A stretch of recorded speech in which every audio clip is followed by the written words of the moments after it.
One of the ways in which internal auditors, in my opinion, waste a lot of time is in performing follow-up audits. Now, let me tell you a story. So here I was, the head of internal audit, newly minted head of internal audit at my first company where I had that role, which is Tosco Corporation, the oil company I talk a lot about. And I had done a follow-up review, basically issued a list of all the outstanding findings and sent them to management and asked them for a status update. And then I presented that to the audit committee. And I was feeling pretty good about this because I'd also included all of the findings and recommendations from PwC. So I thought, okay, they're getting 2 for 1 in this issue. But the response from the audit committee was quite surprising. They said, Norman, why are you doing this? Why am I doing this? Well, my response was that I was doing it to help management because these were, in some cases, quite significant issues that needed actions to be taken.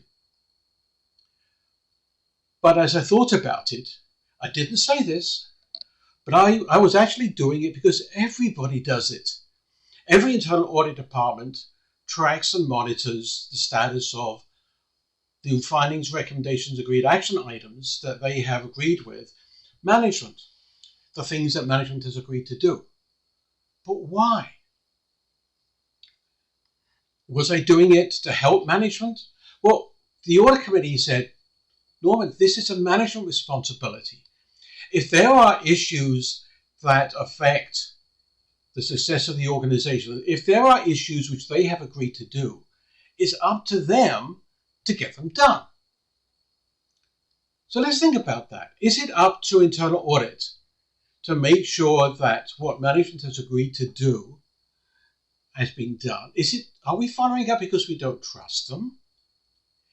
Are we following up because perhaps we didn't do a very good job of working with them to help them understand what needed to be done so that they will own it and then carry that forward? Perhaps.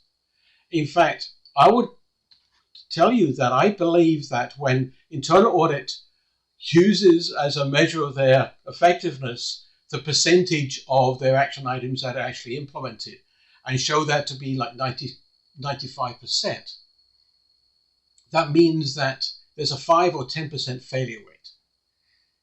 It's not a 95% success rate, it's a 5 or 10% failure rate because internal audit has not done an effective job in working with management to agree upon what needs to be done and why it needs to be done, and so to the point where management owns it and wants to do it because they believe it's in their own best interests. And that's why we need to be with internal audit.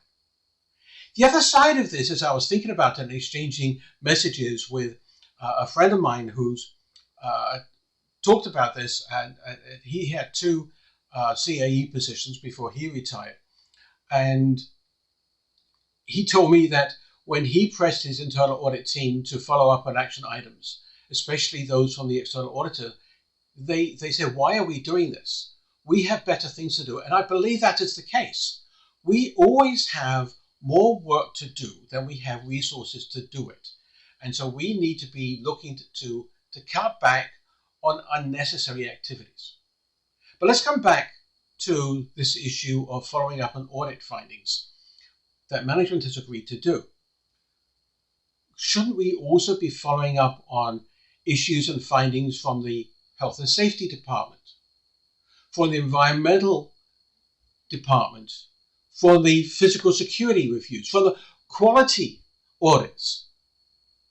There are a lot of different management items being identified where things needed to be done, whether it's in the IT quality assurance function, whether it's coming out of the information security audit that perhaps is being self-performed by the information security personnel.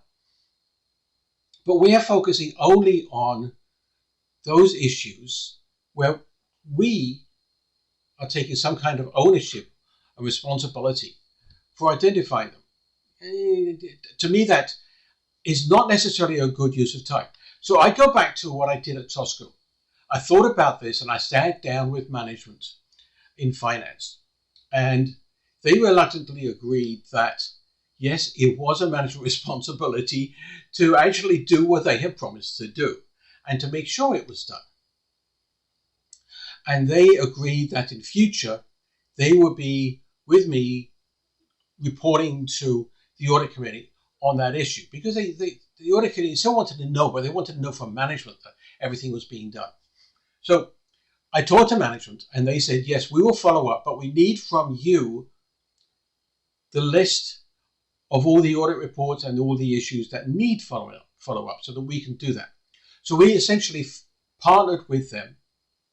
On a periodic basis, I would send them a list, abbreviated list of all of the action items that management had agreed to do, who was going to do it and by when. And then management would do the follow-up. And I think that is a far better approach. Management has to do a lot of things, a lot of issues that have been identified by a variety of different organizations within different functions within the business and sometimes from outside the business. For example, the regulators may identify a number of issues and actions that management needs to take. Why don't we, instead of doing what management is responsible for, which is ensuring that these things are done, why don't we audit or at least ask whether management has a process for identifying and tracking and making sure all of these action items are done? Why don't we stop doing management's job in this case and make sure that management knows how to fish? Teach them to fish rather than fishing for them. Make sure that they have a good understanding of all of the things that need to be done to correct control and risk deficiencies or security deficiencies or safety deficiencies or environmental compliance issues. Make sure they have those processes in place instead of being those processes ourselves. There is always more work to be done than we have resources to do them. So rather than performing follow-up audits, let's see whether management has a process in place to follow up and ensure that corrective actions are done. That way we can spend more time on audits of things that really do matter. Now, why is this so important? Well, one of the reasons is, again, we need to be lean, we need to be efficient, and we need to be agile in the work we do. And doing things because we've always done them, this, as our parents would tell us, is not a good reason. Doing things because everybody else is doing them is not the right thing to do. We need to be looking at where can we add the most value to our stakeholders on the board and in executive management and in operating management. How can we do the best? And that's by providing assurance, advice, and insight on what matters. And that includes whether they are following up on action items. Now, one final note for any of those people involved in updating the draft Global Internal Audit Standards. The current draft mandates that internal audit not only follow up, but do follow-up audits where necessary on outstanding findings. My response to that is stop telling us that we need to do these things, which are not essential for effective internal audit. Limit the standards to mandate only what is absolutely required if we are to be effective in internal auditing, such that if we fail to do it, we cannot be said to be doing effective internal auditing. And there are a number of things in the standards that are in that line. Now, if the standards go ahead and continue to do that, my response to all of you as practitioners is to follow your common sense and you do what is right for your organization, regardless of what the standards say. I'm sorry, internal audit, the IIA, but I got into leadership and membership of IIA committees, because at the time the IRA standards were deemed to be irrelevant by most of the head of internal audit that I networked with, and there was a large number, and we all said, these standards don't really help us do our job. We need the standards and the practices to focus on what is essential, necessary for being effective and providing quality internal audit.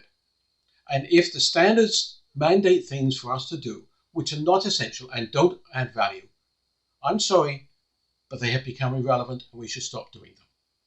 But coming back, focus on what is adding value to the customer, your stakeholder in management and on the board, and do that.